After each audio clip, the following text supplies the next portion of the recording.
If you are late, and that $7 trillion is a US government budget, not my personal budget, so every minute counts. So I started to back up quietly, and you go, where you going? And I said, well, I guess now I'm going to go call somebody to pick up Charlie. And without skipping a beat, you said, well, bring over here.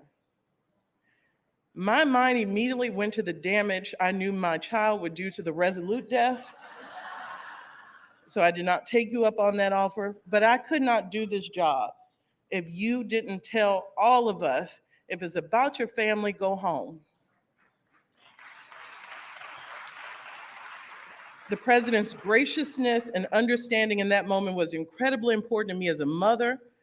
And the reason I'm able to do this job is because this president and this vice president put family first. With your help, we have made historic gains, and the future looks good.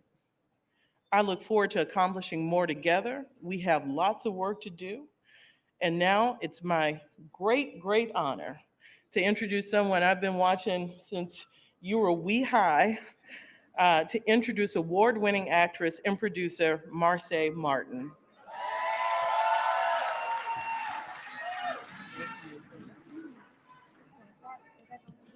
It sure does. Oh. See what I'm trying to Hey, y'all. Hi, Anthony. Look where we are. Oh my gosh. Good afternoon. It is an honor to be here at the White House for the celebration of Black excellence. I see so many faces in the audience that I have admired and respected. So hi, Kyla. Hi, we got Kyla Bradtap of the Brown in the house. Oh my goodness. And I have to start by thanking President Biden and Dr. Jill Biden for the warm invitation to this historic occasion. And yeah, I'm Marsai Martin, and I've been an actor since I was the age of 5. A lot of you may remember me as Diane from Blackish, where I was 9 years old when I joined that show. And man, 10 years later, over 10 years since I'm now 20, it's safe to say that that role has been a huge part of my life and my journey into adulthood. But listen, as I grew, I also realized that my voice wasn't just valuable in front of the camera, but behind it as well. At the age of 10, I sat alongside my parents. We are also in the building, Joshua and Carol Martin. I don't know where they are. Shout out to them. We all pitched my first feature film to Universal at 13. At 13, I became the youngest executive producer in Hollywood history with my film. And that was a pivotal moment for me. It was a moment that I truly realized that I had the responsibility to be a role model and advocate for change, creating stories that represent us, our culture, and our excellence. And that movie in particular is a movie about a leader who goes back and learns from her younger self and decides to change her character flaws. Luckily for all of us, the leaders of our country, President Biden and Vice President Harris, have led with the right character of values throughout their careers. President Biden was the youngest guy in the Senate when he won his seat at the age of 29. And for over 50 years, he has devoted his life to public service, the American people, and civil rights. One of the projects I'm most proud of the latest, is Say Summer Cookout, which is a festival I created to bring together HBCU students, artists, and creators. And it's not just about having a good time, because we do that at the cookout, but it's more about celebrating Black excellence and building a legacy. And Vice President Kamala Harris, a proud HBCU graduate, knows a thing or two about that. So go Bisons. The Biden and Harris administration has also invested $18 billion into HBCUs and young Black people. $18 billion with a B, y'all. Showing a real commitment to our future leaders. And while I'm proud of my work, my family and my friends mean everything to me. They've been my backbone, always reminding me to take care of myself, both mentally and physically. And that's something I really appreciate about the Biden and Harris administration as well. They've been champions for reproductive rights, ensuring that we all are taken care of in every single way. And on a personal note, I've had my own health challenges, like when I had my surgery for an ovarian cyst. Knowing we all have leaders who care about making healthcare accessible and protecting our rights is something that brings me comfort. It's that kind of leadership that ensures that the next generation of Black women like me and like all of us can thrive. And to the parents here today, I want to speak directly to y'all.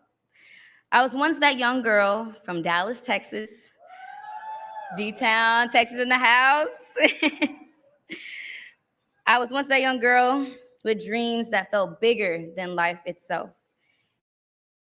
And I know how much parents who believe in those dreams, and no matter how impossible they might seem, my parents have always believed in me. Whew. My parents have always believed in me. When I said I wanted to start a production company at 13, and that belief and their support and that love has carried me through every challenge I have faced so far. So to the parents raising young Black girls and boys with big ambitions, please, please keep supporting them and pushing them forward, because they're the future leaders. They are the future leaders we are looking to. Black excellence isn't just something we celebrate today. It's something we live every day by creating spaces, opportunities, and legacies that will last for generations. And I'm so proud to be a part of this movement. And I'm excited to see where we're headed next. Now, it is my great pleasure to introduce the President of the United States, Joseph Biden.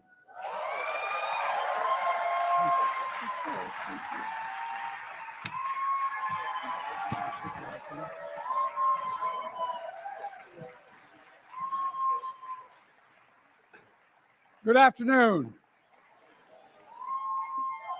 and welcome.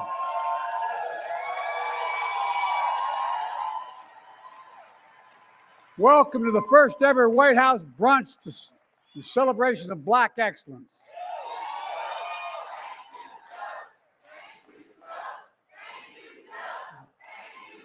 Thank you. Marseille, thank you for that introduction. You just shared something that so many of us can relate to. My dad taught me, and I mean this, my sister was here earlier today. Our dad taught us that family is the beginning, the middle, and the end. It's everything. And thank you and to all the participants of St. Augustine Gospel Choir. Are they still here? Give them a round of applause. They've been with me. They've been with me since I was vice president. Trell Thomas, thank you for creating space for fellowship and community, kid. Grammy Award-winning singer Monica Hu will perform shortly, I might add. I want to thank you for our renowned chef, Kwame, and the amazing food you're eating. I hope you got to eat it, or will eat it. And thank you, Shalonda and Karine, for part of the most diverse administration in American history that taps into the full talents of our nation. I made a commitment. My administration would look like America, and it does. I want to take a moment to say something like so many Americans, like Karine, as he pointed out, a proud Haitian American community that's under attack in our country right now. Simply wrong. There's no place in America. This has to stop what he's doing. It has to stop. Now, thank you all for being here in this historic day. Today, we recognize that this nation would not exist, and this is literal, without the blood, sweat, and tears, without the determination, dreams, and contributions of Black Americans. That's a fact. This place wouldn't exist. It's a fitting event during this fantastic Congressional Black Caucus Week. All the members of the Black Caucus that are here today, stand up. I want to see you all. Come on.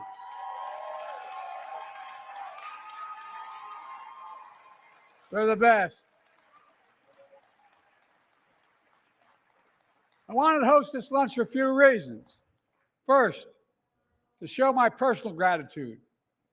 Growing up, I'd walk into the kitchen of my grandpa's house in Scranton, and he and the adults would be having a conversation about what's going on in the neighborhood, what's going on in the world. And they'd let me sit down. I got involved in public life because of civil rights when I moved from Scranton to Delaware, which was segregated by law. Throughout my career, I'd attend morning mass at my Catholic church and then attend Sunday services at the AME Church in Wilmington, planning the desegregation efforts in my state that had been segregated by law. You know, I'd be home for our own Sunday dinners. Those conversations, those sermons shaped who I became.